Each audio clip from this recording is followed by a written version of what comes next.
I am sure there will be one day where the Civic doesn't stress me out. But on the bright side, we finally have like an office area where I can like edit and stuff, and I'm excited about that. The last few days have been stressful and I just haven't been wanting to make content because I haven't been wanting to think about the Civic. If you guys watched my last video, I did explain it a little bit. So my transmission is having an issue, which we'll get to here in just a minute, and I'm going to attempt to fix it today, and hopefully we can get it. What is going on, guys? I hope you guys are having a wonderful day. As I said, we have a place where we can edit and stuff, and I'm excited for that because it's nice to have this kind of space just to sit down and get my work done, and I can have the camera right here and it's cool. But today we're going to try to fix the transmission, and again I will show you here in just a second what is going on with it. I'm not too sure how to fix it. I've watched some videos on like rebuilding transmissions and stuff like that, so hopefully that gives me a rough idea of what I'm doing.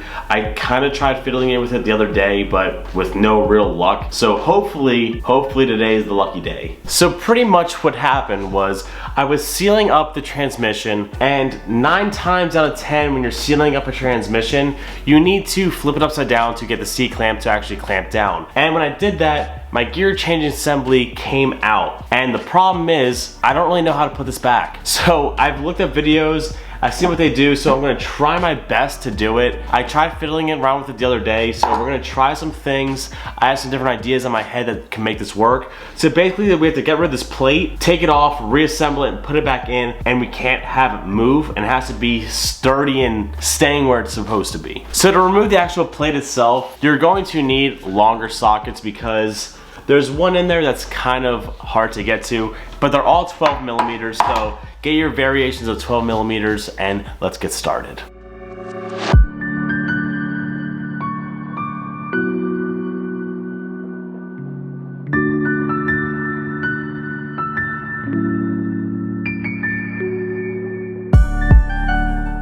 Now with everything being out, it is pretty easy to see how it actually does fit back together because it can only really fit a certain way because there's a fork in here, and obviously the ball of here goes into the fork. So you know it goes like this, and then you can just kind of see where the other pieces just kind of fit in together. So it should look like this when it's all assembled. The problem is now is when you put it back in, this needs to stay sturdy. There's not much clearance for this pin to go through. I mean, it's not even a pin, it's just like this kind of lip that, if it wants to adjust, that's the only thing holding it in. So it's hard to make it fit perfectly with it being like that. And when you select gears, for some reason, I'm having trouble getting everything in neutral, I think. So the way the video I saw explained it, they just said, lift up your gears, put this in, bolt it in, make sure it's sturdy, you're good to go. So we're gonna try to go with that method. So if you look at the top of the case, there is a notch that holds this part down, or it's supposed to. And I guess when I flipped it, it wasn't like all the way tight on there, as tight as it could be, so it kind of fell off. So this is the last step that's actually holding me from putting the motor in the car, because if I don't have a working transmission, I can't really put it in the car. Like I could, but it's just easier to put the transmission on the motor so everything fits together.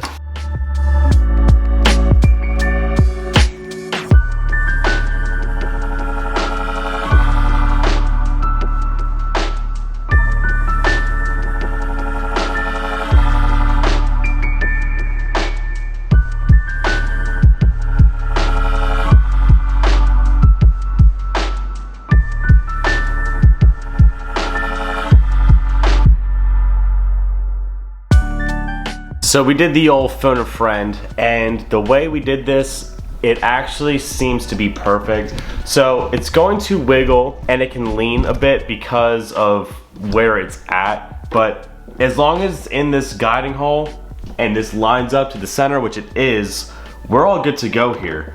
So the case will hold it in place, as I was saying, because there's a spot for it. So I think we fixed the transmission, boys, and the next step is getting the case on the most non-painstaking way. And the last time I tested it like 3 or 4 times and I got everything good, and then literally as soon as I put sealant on it, it went pop and it came out and it ruined it. So I think I gotta go get more sealant because the other one, it kind of, the thing busted open in the back and I didn't like that, so we're gonna have to get a new one. But boys, we're on the right track now. to fixing this. So after doing some research, we ended up doing this right. I got some more gasket makers so we can lay a nice bead so we can get this going. But first, I gotta get all this old gasket maker off because I kind of made a mess last time.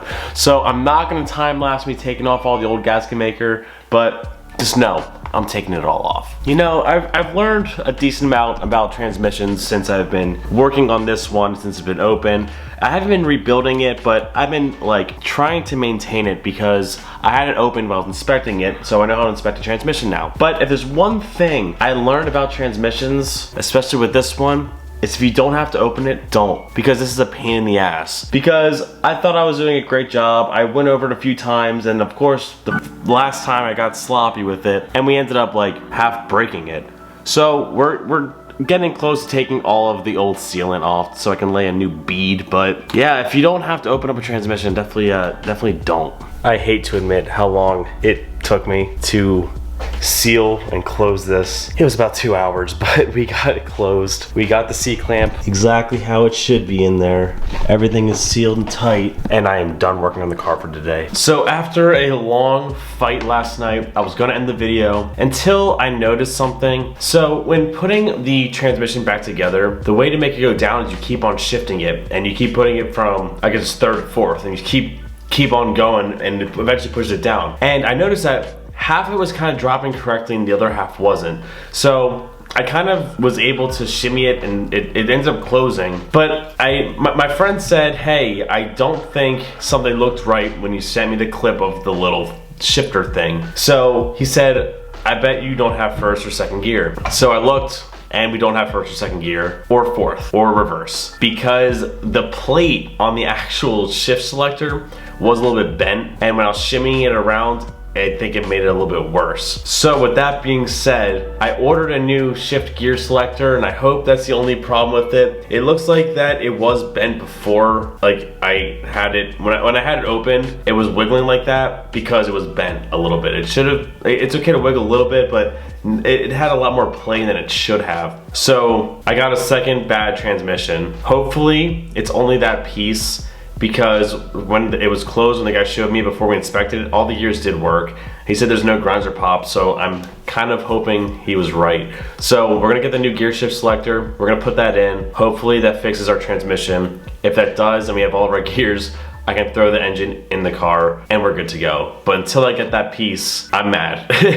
I just wish it was working, but it's not. So I'm gonna leave you guys off here, so if you guys could please do a few things. Comment, like, subscribe, do all that fun stuff, keep doing you. Stay motivated, guys. Peace out and peace.